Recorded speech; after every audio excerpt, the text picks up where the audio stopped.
सभी को पहले तो बहुत बहुत स्वागत है। सभी प्रेस बंधुओं का आपका हार्दिक स्वागत करते हैं। आज अखिल भारतीय विद्यार्थी परिषद की हरियाणा की प्रेस वार्ता जो है करनाल के अंदर रखी गई है। इसमें मुख्य रूप से हमारे प्रदेश के मंत्री श्री सुमित जागलान जी उपस्थित हैं। वो आपको राष्ट्रीय अधिवेशन जो अभी संपूर्ण हुआ है 25 और 26 दिसंबर को, जो कि नागपुर संघ भूमि में हुआ है, वहां पर प्रस्ताव पारित किए गए। उन प्रस्तावों की आपके आगे चर्चा करेंगे। साथ ही साथ आगामी विद्यार्थी परिषद के जो कार्य हैं उसके लिए वो आप पर चर्चा करेंगे। मैं आगे के लिए सुमित जागलान जी से निवेदन करूंगा। सुमित जी, सभी को नमस्कार। सुमित जी, सभी को नमस्कार। अखिल भारतीय विद्यार्थी परिषद द्वारा आयोजित इस प्रेस वार्ता में आप सभी मीडिया के साथियों का हार्दिक स्वागत है, हार्दिक अभिनंदन है। आज की ये जो प्रेस कॉन्फ्रेंस हमने रखी है, इसमें गत दिनों विद्यार्थी परिषद का जो राष्ट्रीय अधिवेशन संघ भूमि नागपुर में संपन्न हुआ, उसकी जानकारी के लिए प्रेस वार्ता रखी है। विद्यार्थी परिषद का हर वर्ष राष्ट्रीय अधिवेशन होता है, तो वो देश के किसी न किसी अलग अलग स्थान पर ऐसा प्रस्ताव तय करते हैं, उसके बाद फिर स्थान तय करते हुए राष्ट्रीय अधिवेशन होता है। तो इस वर्ष का जो राष्ट्रीय अधिवेशन था वो नागपुर महाराष्ट्र में संपन्न हुआ। विद्यार्थी परिषद का 66वां राष्ट्रीय अधिवेशन था और इस राष्ट्रीय अधिवेशन के उद्घाटन सत्र में राष्ट्रीय स्वयंसेवक संघ के सर कार्यवाह भैयाजी जोशी उपस्थित रहे। विद्यार्थी परिषद का यह राष्ट्रीय अधिवेशन एक प्रकार से ऐतिहासिक इसलिए भी रहा क्योंकि कोविड की परिस्थितियों को ध्यान रखते हुए प्रत्यक्ष रूप से तो वहां पर 200 कार्यकर्ताओं ने भाग लिया, परंतु अप्रत्यक्ष रूप से ऐसे ऑनलाइन माध्यम से 1,02,072 कार्यकर्ताओं ने पूरे देश भर से उस अधिवेशन में जुड़ने का उनको सौभाग्य मिला और ऐसे 1 लाख से ज़्यादा कार्यकर्ताओं ने भाग लिया। तो ये विद्यार्थी परिषद का अब तक का सबसे छोटा और सबसे बड़ा भी राष्ट्रीय अधिवेशन हम इसको कह सकते हैं, जिसमें प्रत्यक्ष रूप से मात्र 200 लोगों ने और अप्रत्यक्ष रूप से 1 लाख से ज़्यादा कार्यकर्ताओं ने इसमें भाग लिया।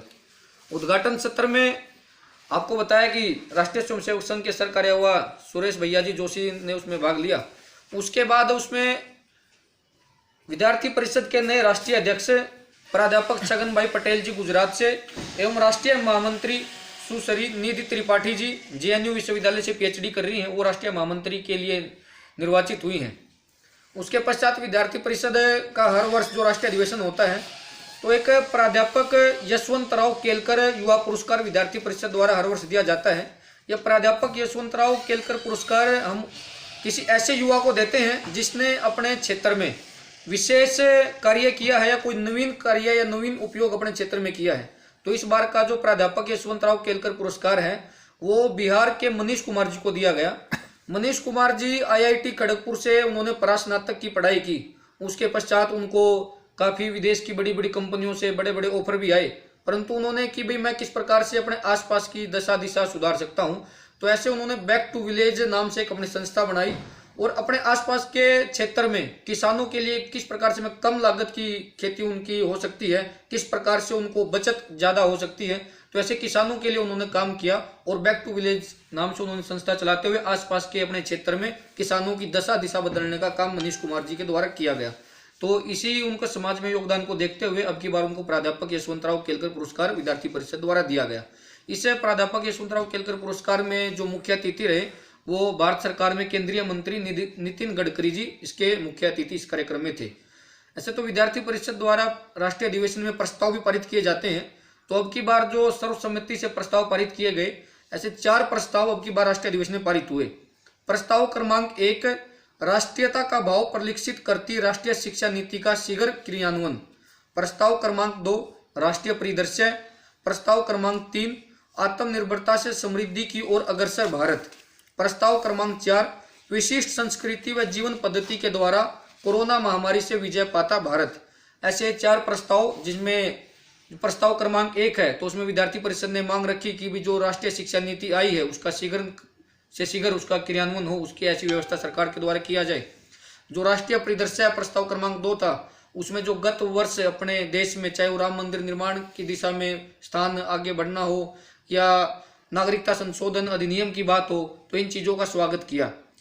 आत्मनिर्भरता से समृद्धि की ओर अग्रसर भारत प्रस्ताव क्रमांक 3 में हमने जिस प्रकार से देखा कि जब कोविड की परिस्थिति शुरू हुई तो भारत के पास संसाधनों की काफ़ी कमी थी। भारत के पास PPE किट नहीं थी, मास्क नहीं थे, सैनिटाइजर नहीं थे, परंतु आत्मनिर्भरता से यहाँ की इंडस्ट्रीज ने, यहाँ के व्यापारियों ने जिस प्रकार से कार्य किया, तो आज भारत ऐसी स्थिति में है कि भारत ये सारी चीजें दूसरे देशों को निर्यात कर रहा है अपनी जरूरतों को पूरा करने के पश्चात। ऐसे जो प्रस्ताव क्रमांक 4 था कि भारत की विशिष्ट संस्कृति व जीवन पद्धति के कारण से भी भारत ने कोरोना महामारी पर विजय हासिल की है। तो जैसे भारत की संस्कृति है कि सर्वे भवन्तु सुखिनः सर्वे सन्तु निरामया, मैं नहीं हम, और सिर्फ मैं स्वस्थ नहीं बल्कि पूरा विश्व स्वस्थ हो, पूरा विश्व हमारा परिवार है। तो ऐसे भाव को परिलक्षित करते हुए भाई जब भारत ने दवाइयाँ पूरे विश्व को वितरित की, जब पूरे विश्व में मेडिसिन की कमी थी तो भारत के द्वारा मेडिसिन पूरे विश्व को बांटी गई, पूरे विश्व में उनका निर्यात किया गया। तो भारतीय संस्कृति के द्वारा भी जिस प्रकार से हमारी संस्कृति में है कि हमने पूरे विश्व को बंधुत्व मानते हुए पूरे विश्व को कोरोना महामारी से निकलने के लिए हमने भी एक दिशा दी और भारत को भी उसमें एक अच्छी मजबूती प्राप्त हुई। तो ऐसे 4 राष्ट्रीय अधिवेशन में 4 प्रस्ताव पारित हुए और एक अंतिम सत्र में नई राष्ट्रीय कार्यकारिणी की घोषणा के समय पे हरियाणा प्रदेश की भी कुछ घोषणाएं हुई। तो उसमें हरियाणा प्रदेश के प्रदेश संगठन मंत्री के लिए श्याम राजावत जी का निर्वाचन हुआ और राष्ट्रीय कार्यकारिणी में विशेष आमंत्रित सदस्य प्राध्यापक राजेंद्र धीमान जी और 4 राष्ट्रीय कार्यकारिणी के सदस्य माधव रावत जी, सूर्या प्रताप जी, प्रसन्नता चावरिया जी, सुभाष कलसाणा जी, ऐसे 5 लोग कुल मिला के हरियाणा से राष्ट्रीय कार्यकारिणी में विद्यार्थी परिषद के निर्वाचित हुए। तो और उसके पश्चात नई घोषणाओं के बाद ध्वजारोहण और वंदे मातरम गीत के साथ ये विद्यार्थी परिषद का 66वां राष्ट्रीय अधिवेशन नागपुर में संपन्न हुआ। इसमें जो प्रस्ताव पारित हुए उनको हमने सरकार के समक्ष रखा है। जो परिस्थितियां हैं उसके अनुरूप प्रस्ताव में जो हमारी मांगे हैं उनको हम सरकार के समक्ष हमने रखा है और उन पर जल्द से जल्द सरकार कोई निर्णय लेगी, ऐसा हमने उसमें मांग में रखा है। इसके अलावा राष्ट्रीय अधिवेशन के जानकारी के अलावा कुछ आगामी भी हमारी जानकारी है। तो अभी कल 12 जनवरी है और 12 जनवरी को नेशनल यूथ डे, राष्ट्रीय युवा दिवस है। स्वामी विवेकानंद जी की जयंती होती है। तो स्वामी विवेकानंद जी की जयंती से 12 जनवरी से 23 सितंबर सुभाष चंद्र बोस जी की जयंती तक विद्यार्थी परिषद पूरे हरियाणा प्रदेश भर में एक युवा पखवाड़े के नाते से मनाएगी। इसमें पूरे प्रदेश भर में विद्यार्थी परिषद अलग अलग आयामों के माध्यम से काम करेगी, कार्य करेगी। ऐसे स्वामी विवेकानंद जी के विचारों की वर्तमान समय में युवाओं के लिए क्या महत्वपूर्ण भूमिका है, ऐसे विचार संगोष्ठियों का करते हुए, ऐसे अलग अलग आयामों के माध्यम से सामाजिक कार्य करते हुए, युवाओं का मार्गदर्शन करते हुए एक 23 तारीख तक विद्यार्थी परिषद द्वारा अभी आगामी कार्यक्रम किए जाएंगे। आज हम ये प्रेस कॉन्फ्रेंस करनाल में कर रहे हैं, तो करनाल में भी आगामी सप्ताह भर तक ऐसे 8 कार्यक्रम एबीवीपी करनाल के द्वारा आयोजित किए जाएंगे। तो आप सभी मीडिया के साथियों से उनके लिए भी आग्रह है कि विद्यार्थी परिषद जो एक युवा पखवाड़े के तहत ये कार्यक्रम कर रहा है, उन सब कार्यक्रमों में भी आपकी भागीदारी सुनिश्चित हो। इन्हीं सब विषयों के साथ आज की प्रेस वार्ता में ये इतना विषय मेरे को आपके सामने रखना था। नमस्कार। ये जिला स्तर पे भी आपकी कार्यकारिणी गठित हो रही है या कुछ? अभी हमारा पीछे प्रांत अधिवेशन पानीपत में संपन्न हुआ। वहाँ पे विद्यार्थी परिषद के जिला संयोजक की जिम्मेवारी रवि शर्मा जी को दी गई और ऐसे 2 नाम प्रदेश कार्यकारिणी में वहाँ पे करनाल से तय हुए थे। जो उसके अलावा नगर स्तर की जो इकाइयाँ हैं और जो कॉलेज स्तर की इकाइयाँ हैं, अभी ये युवा पखवाड़े कार्यक्रम उसको संपन्न करने के पश्चात हम सभी करनाल के सभी कॉलेजों की और अपने सभी नगरों में अपनी इकाइयाँ बनाएंगे और विद्यार्थियों के लिए कार्य विद्यार्थी परिषद करनाल जिले में करेगी।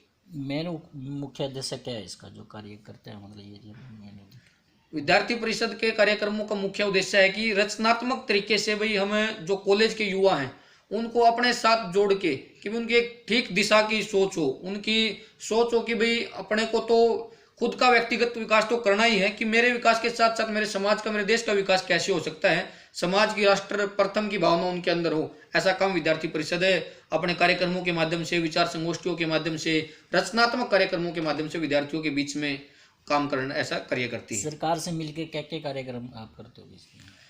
हमारा सरकार से मिलकर कोई कार्यक्रम नहीं होता। हमारे कार्यक्रम विद्यार्थी परिषद एक स्वतंत्र छात्र संगठन है।